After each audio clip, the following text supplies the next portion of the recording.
¿Qué tal? Soy Javier Garza Ramos para Latinus. Esta semana cumplimos un año de que se detectaron los primeros casos de sarampión en México dentro de este brote que regresó el virus al país por primera vez en 30 años de forma masiva. Los primeros casos que se detectaron en Oaxaca y en Chihuahua fueron justo en esta semana de 2025 y ese brote ya no amenaza, de hecho ya es una realidad que México va a perder el estatus de país libre de sarampión que otorga la Organización Mundial de la Salud y la Organización Panamericana de la Salud. Mantener ese estatus implicaba que tuvieran que pasar 12 meses sin la presencia de la cepa original del virus. Obviamente han pasado 12 meses con la presencia de ese virus aquí en el país y particularmente en las últimas semanas de manera más agresiva. Más o menos una tercera parte de los casos que se han detectado de febrero del año pasado a enero de este año ocurrieron nada más en la primera parte de este año, lo que llevamos de 2026. Hemos visto cómo el virus aceleró su presencia en el país, mientras el gobierno ha emprendido una campaña masiva de vacunación contra el sarampión para contrarrestar lo que no quieren admitir, que la vacunación contra esta enfermedad se cayó justo en el sexenio del presidente López Obrador. La presidenta Claudia Sheinbaum, el director del Seguro Social Zoe Robledo, varios funcionarios de salud han hecho maromas para evitar ponerle el dedo al sexenio pasado como el culpable de este brote por haber provocado la pérdida de una inmunidad de rebaño que ya teníamos. Se ha culpado a Estados Unidos, se ha culpado al gobierno de Felipe Calderón, que ese siempre es el favorito, o al gobierno de Enrique Peña Nieto. La presidenta Claudia Sheinbaum, por ejemplo, ha dicho que el virus entró de Texas, eso es cierto.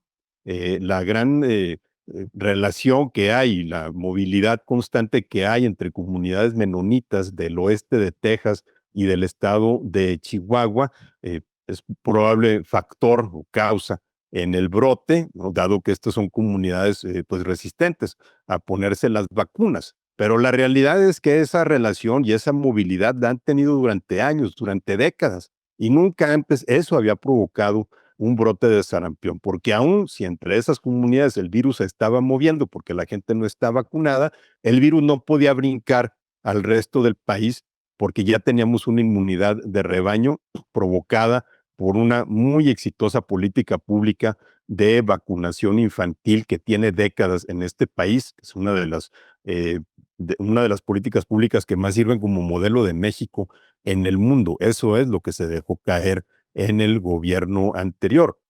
Se ha hecho pretender que la caída en la vacunación venía de sexenios anteriores. Los datos nos dicen otra cosa. Los datos nos dicen que en 2018, cuando López Obrador tomó el poder, la cobertura de la primera dosis de la vacuna de sarampión era de 97%. Y de ese 97%, el 99%, prácticamente todos los niños, se aplicaban la segunda dosis. Para 2024, el cierre del sexenio obradorista, la cobertura de la primera dosis fue de 80% y de esa población que se puso la primera dosis, nada más el 68% fue por la segunda. Y así es como se perdió la inmunidad de rebaño, que normalmente se logra cuando las tasas de vacunación son arriba del 90%.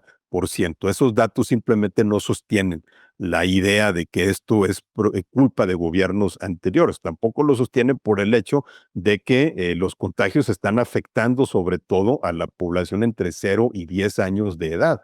Un tercio de todos los casos de sarampión son en niños entre 0 y 8 años de edad. Un tercio de las muertes por sarampión son en niños entre 0 y 10 años de edad. El gobierno casi nos quiere hacer ver que si un niño de 6 años, un niño que nació en 2020, murió de sarampión, es porque no se vacunó en el sexenio de Felipe Calderón, que terminó en 2012, o en el de Peña Nieto, que terminó en 2018. En realidad, a eso equivale su argumento. Los datos simplemente no sostienen esa teoría, eso es claro y evidente. Aquí el problema es que de nueva cuenta se mete la política en la ciencia, se mete la política en la salud. Es algo que a una presidenta como Claudia Sheinbaum, que es científica, pues debería saber que no es muy conveniente. Lo que pasa es que aquí la consigna ha sido pues defender a toda costa el sexenio pasado y pretender hacernos ver que la caída en la vacunación, en la protección contra el sarampión no inició ahí. En realidad eso se viene dando desde 2019, cuando el gobierno canceló la Semana Nacional de Vacunación, cuando cambiaron el esquema de compras de medicamentos, provocando un desabasto, incluyendo de vacunas, de tal manera que un niño que nació en 2020 y se tuvo que haber puesto la vacuna de sarampión entre ese año y el año pasado, pues no las tiene, no las podía conseguir, ¿no? Muchos de ellos no, y ellos son los que nos han provocado esta pérdida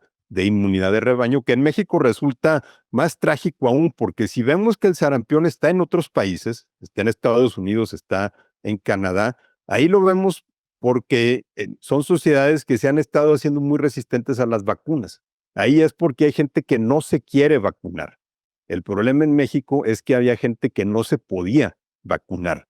La afluencia masiva en los centros de salud, en los módulos donde ahorita se está aplicando la vacuna contra el sarampión, nos da cuenta que afortunadamente no somos una sociedad que ha caído presa de esos movimientos antivacunas. La gente se quiere vacunar.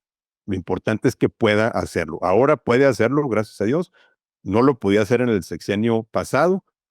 Qué bueno que el gobierno finalmente se puso las pilas con la vacunación. Desafortunadamente, el daño ya está hecho.